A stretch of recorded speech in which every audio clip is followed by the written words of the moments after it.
Welcome to Generation Digital Workforce, the podcast that's here to explore the role of robotic process automation and other digital technologies. Whether you're just getting started or you're looking for advanced strategies and tactics, if you're curious about where human and digital workers are coming together to transform the future of work, then this podcast is for you. All right, let's get into the show. Hello, everyone. I'm Michael Marchuk, and I want to welcome you to the Generation Digital Workforce podcast. On today's episode, we'll be talking about the business process outsourcing, or BPO, industry and how the recent COVID-19 quarantines have been affecting businesses on a global scale. Our very special guest for today's show is Fabiano Lopez from AlixPartners. Welcome, Fabiano. Thanks, Michael. Happy to be here, and thanks for inviting me over. Excellent. So let us know a little bit more about you and your background and the work that you and your team are doing at AlixPartners. So I'm pretty much a career consultant. I've been in consulting industry for about 20 years now. Most of my work in this space has been around cost reduction, cost optimization. And more so in the past 10 years, I've been doing a lot of work on G&A optimization, which includes outsourcing, offshoring, global business services, all these buzzwords, and more recently, automation. So our work at AlixPartners is focused on that side of the business. So the team that I'm part of is called Digital Cost and Margin, and we look at business overall to optimize their cost structure with what we call a digital twist. Our team in more recent times have been working closely to develop a thorough digital approach for our clients, and that has been the focus of my attention in the past few years. So a lot's happened in the past several months here with COVID-19, and there's been a big impact on COVID-19 on businesses, on a domestic sense, but also we start looking at businesses globally and the business process outsourcing industry. What has been the impact on the industry itself and the way that the firms are looking at their labor mix now as you're reevaluating this concept of outsourcing? So as you probably know, Michael, a lot of people now learned that they can do a lot more remotely. And in the business overall, the business environment, we're not prepared. And obviously, vendors were not prepared to handle these sort of like 100% remote work modus operandum, let's call it this way, right? So the business process outsourcers themselves weren't prepared for this. Yes, correct. The vendors, as I call them. Okay. Right? When we look at where they are located in emerging markets, you look at infrastructure problems because aside from those industrialized centers with high-speed access and technology to support those things, people's home usually are not well equipped to handle a large sum of data and things like that. So that makes it really difficult for these vendors to provide the same level of services for their clients because once you have everybody doing remote work, you don't have that capability and that capacity to handle the amount of data required. The other thing that was interesting is their data recovery plans and the backups usually is center to center. So if my center in Manila shuts down, I usually transfer the work to my center in Mumbai and I'll keep serving my clients. In this new situation, everything stopped. So I don't have my backup. So the solution to this becomes really a complex and uncharted territory for all these vendors. Definitely service levels got impacted. Some of the business could quickly rearrange their resource mix and by either moving more quickly to an automation solution or even bringing the work to locations where they could provide that level of support from home, like more expensive areas, but nonetheless better infrastructure, right? But I think that this will change the outsourcing environment forever.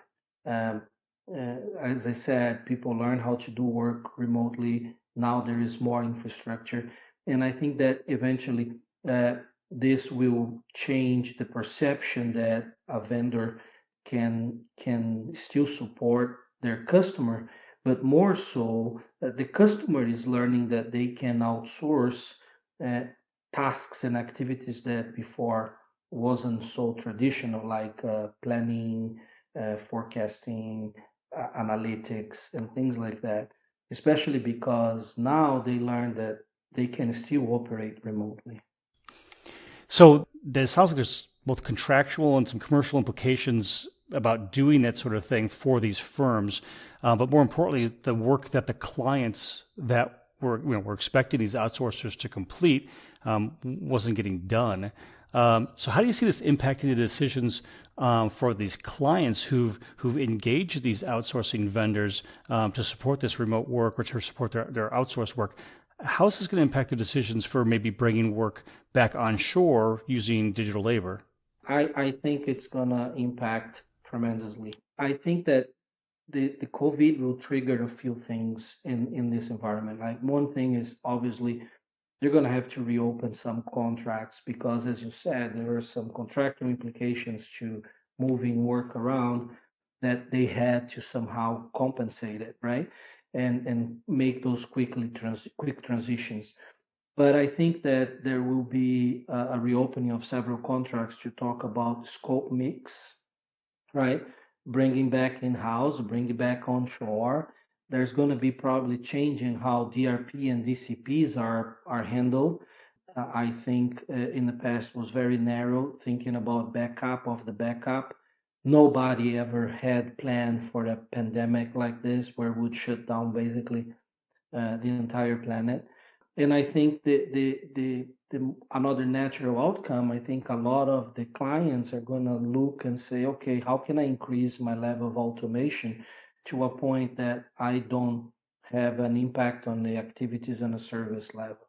So I have a good example of this is a large bank in the US. They obviously, as most of the banks, they do mortgage assessments and things like that. And what they did is they quickly moved people from the call centers handling mortgage transactions, and they quickly built the infrastructure needed in people's home so they could work from home and still deliver customer service. So I think this kind of thing, when the entire work was outsourced, for the bank to quickly maintain service levels and still get revenue flow through their accounts, they would need to have in the contract some specific terms that would address and how they can quickly bring things in-house and build infrastructure and things like that, right? And I think that digital labor is a perfect way to do this transition because you can obviously a bot doesn't get sick, doesn't get COVID, doesn't ask for a raise.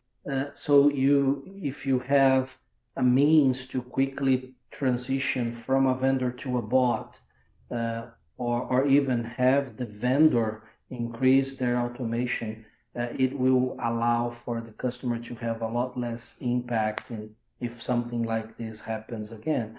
And think about the natural progress of the technology. I think today the bots and the vendors, they have all the skills and tools to make that happen. So you mentioned that an automation could either be done by the vendors who are already providing services under contract where the client is asking them to protect the work that's outsourced, or by the client who's trying to understand if they should bring that work back in-house with their own digital workers. When we look at the mix of the work that's generally contracted to an outsourcing provider, it's well defined and the scope of the work is targeted to some outcome. Does this make moving the work to a digital workforce easier since the processes have already been defined? I think it does, right? Usually when companies are starting to build the automation part of their work, whether it's in-house or outsourced, they do create some sort of mechanism to manage that workforce, right? Either by building a center of excellence or by building certain governance processes in place that would allow them to manage not only the workforce, but in the case of being outsourced, to manage the vendor and how the vendor deploys those bots, right? There are several aspects to it regarding to ownership of the bot, ownership of the IP that's been used behind these bots, and I think that as clients start building this I would call it prep world, you would have to consider all of these aspects, including the legal ramifications of owning and deploying bots. So yeah, I think indeed you would be able to accelerate that transition if you have all of that mechanisms in place. So yeah, I look at this as a very big opportunity for pushing on that whole business transformation concept. We've run into some issues. A lot of companies are facing these, what do we do next kind of questions. How can organizations make the most of this? I wouldn't call it an opportunity, but it really is an opportunity to transform themselves. I think they should start soon, and they should start developing initiatives within the helm of processes to quickly bring automation to life, not only in places where they already is known, but I think that there are an opportunity to bring new processes that they were never thought could be automated. We were discussing with a client the other day that their IT organization is thinking about charging out cost of IT to functions, and the business was in the IT, the CIO was actually thinking, well, I'm going to have to issue invoices. Can I use a bot to issue invoices as I charge back to my clients, so I don't have to increase my headcount? And yes, and then you would have a bot that would receive that request and would perform a journal entry for that matter. So I think companies can start thinking about integrating bot from one process to the other, so that potentially a larger portion of the work is done by bots. But to do that, they need to plan. It's not a journey that's gonna go in the next few days, right? It's a journey that you gotta see the end, and to do that, what we suggest is put a governance in place, put a structure in place that works together with your transformation office to drive all this change. Have a clear vision of what you want to achieve. Define all the possibilities that you can have a bot doing the work, and make sure that you have a very solid end partner in place to put all of this in motion for you. So a good question came out of that, what you were just mentioning, related to having the vision to move forward and planning that moving forward. That what do we want to look like on the other side of this transition? In your opinion, as you've worked with your clients, where do you see the most success in the business for people building out a successful organization who can leverage a digital workforce to make that transition for business transformation? Who should be owning this, and where have you seen it be most successful? So two aspects here, right? And obviously, especially if you're using a vendor to drive that automation, right? A service provider. Two aspects here, right? In some organizations, they say, well, the CIO should own it because this is a tool, this is a technology. and the CIO should drive it, and he should work with the vendor to deploy these on those processes. I think my view is a little bit different. I think the the business should own it, especially because if you're doing an F&A transaction of an HRO transaction, right? You business needs to know what is going to be automated and what's not.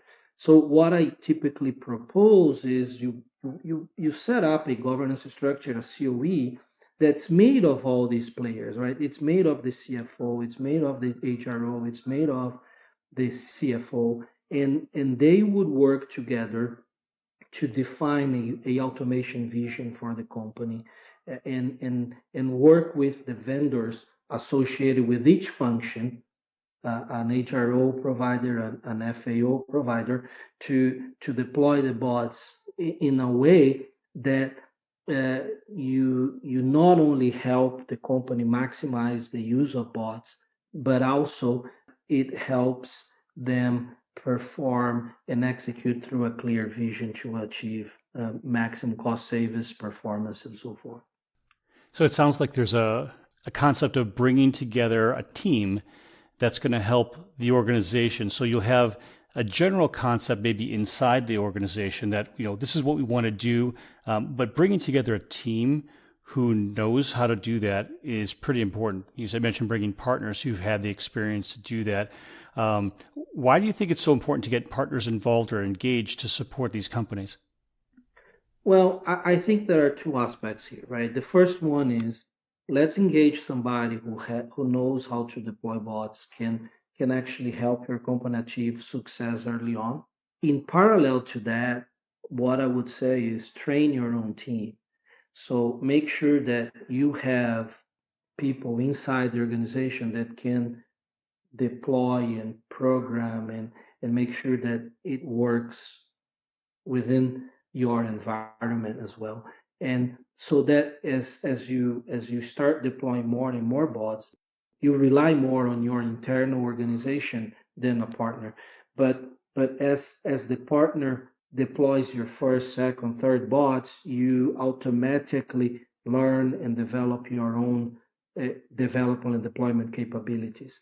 There are aspects where you can put a hybrid where you develop, but in certain instance you go seek the help from other third parties as you move along, right?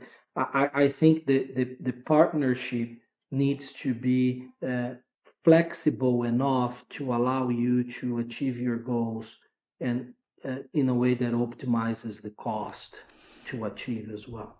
Sure, that makes sense. And we've seen that work from a Blue Prism perspective within our partner organizations, where the partners are engaged to bring that initial value to show them what can be done, because oftentimes companies may not necessarily know all the ins and outs of developing an automation program, but having a partner who can help them understand the vision behind this and understand the division of work and the division of labor associated with creating that outlook of an automated environment.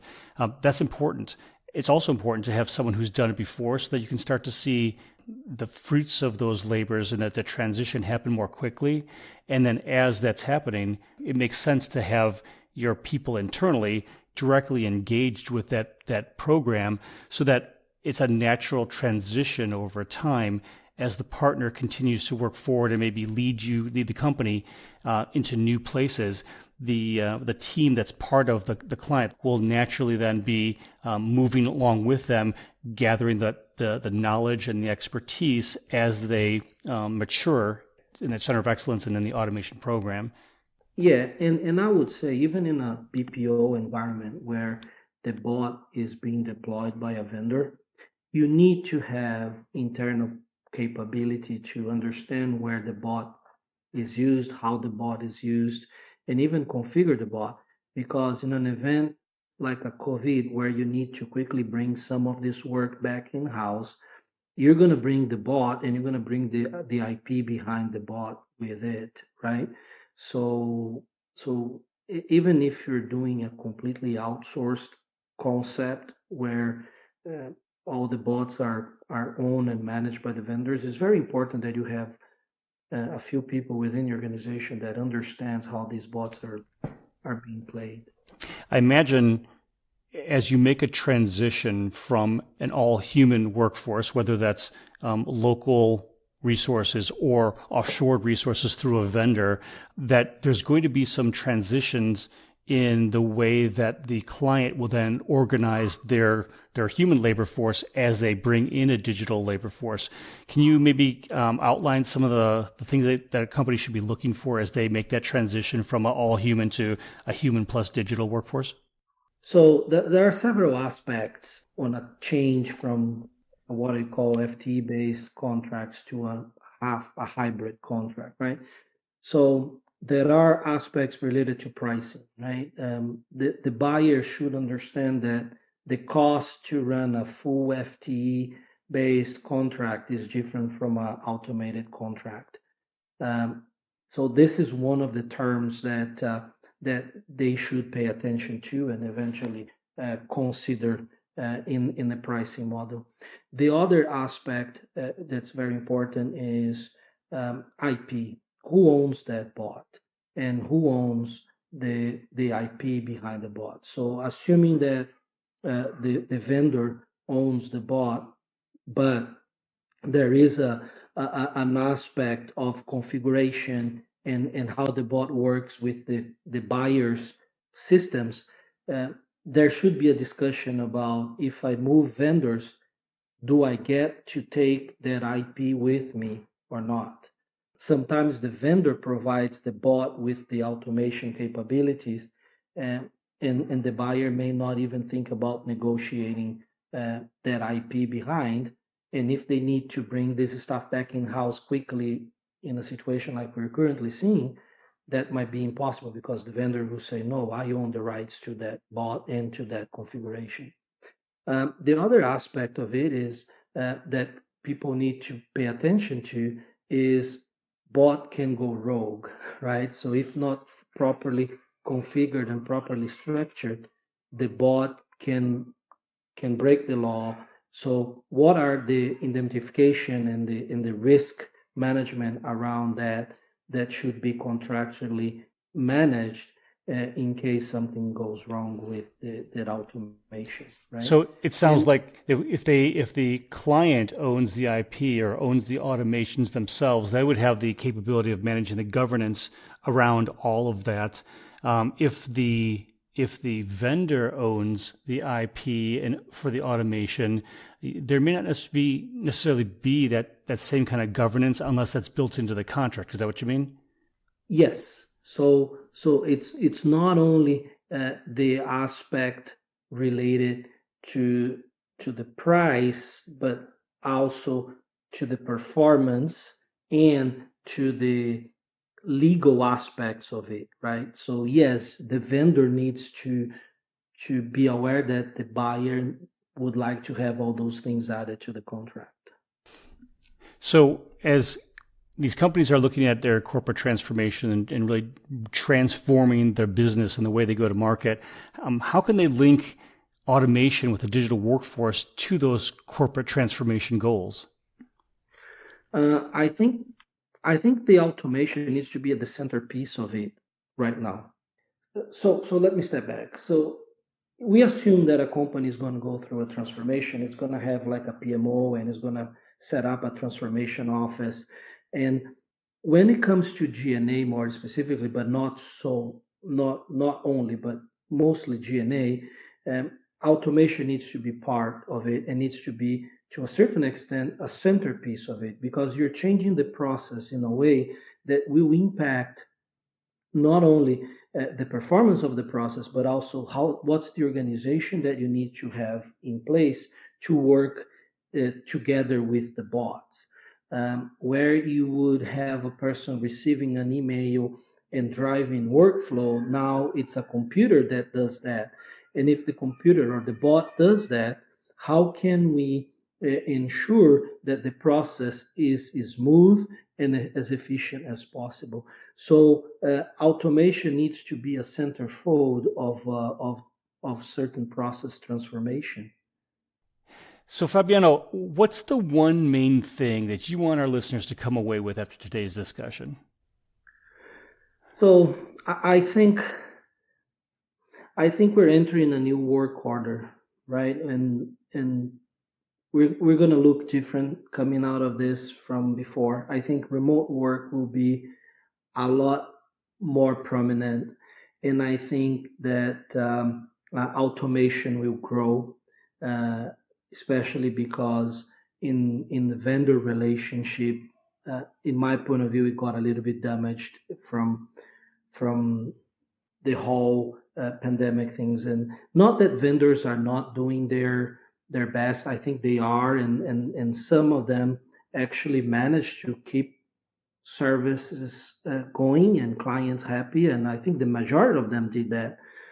But I think as a buyer, I may see this as an opportunity to reduce my risk by either bringing a little bit more in-house, having better control, and by automating a bigger portion of what I was once planning to automate. So I would suggest clients to start thinking about a more holistic digital plan or digital vision for the company that would go not only in specific activities, but would go across the entire company and say, where can I leverage digital workforce? Where can I leverage digitalization of activities, of work, and try to have a clear vision of where you want to be in 3, 5, 10 years, and adapt. The world is going to be different. You're going to have the tools and capabilities to transform with it and bring these technologies forefront to your organization. So if I would recommend is start thinking about how you want to look like in 5 years, 10 years. So what it sounds like is as these firms are going through this extraordinary time now where the quarantine has affected the human population on a global scale, they're really starting to review this whole digitization and the digital roadmap that you were talking about in a whole new light. This isn't something that they're going to get to eventually. This has sort of brought that to the forefront. I mean, do you see that companies now are taking this, and because this is in the forefront, do you think they're going to be taking more quick action on this because of the current crisis? I think so, and I think they will plan to accelerate anything that they wanted to do in terms of digital. I think they're going to bring it forward. And I think that it's going to be the forefront of any business transformation that they might try to do it going forward. Several of our clients are starting this automation journey. And as I talk with CFOs and CIOs, they are looking more and more to accelerate and enhance their digital labor workforce. So definitely, I think we will see some accelerated plans, and we're going to see more bots out there. I'm sure we will. Well, Fabiano, thank you so much for joining us today. I really appreciate your insights on the business process outsourcing industry and automation. Until next time, I'm Michael Marchuk. Thanks for listening. You've been listening to Generation Digital Workforce. If you want to hear more about RPA, AI, and other cognitive technologies that are shaping the future of work, join us next time as we continue to go deeper on these topics with industry innovators and experts. To make sure you never miss a future episode, subscribe to the show in your favorite podcast player. And if you've liked what you heard today, please leave us a review. It's one of the best ways to help more people find valuable content. For show notes and more info, visit us at blueprism.com/podcast. Thank you so much for listening. Until next time.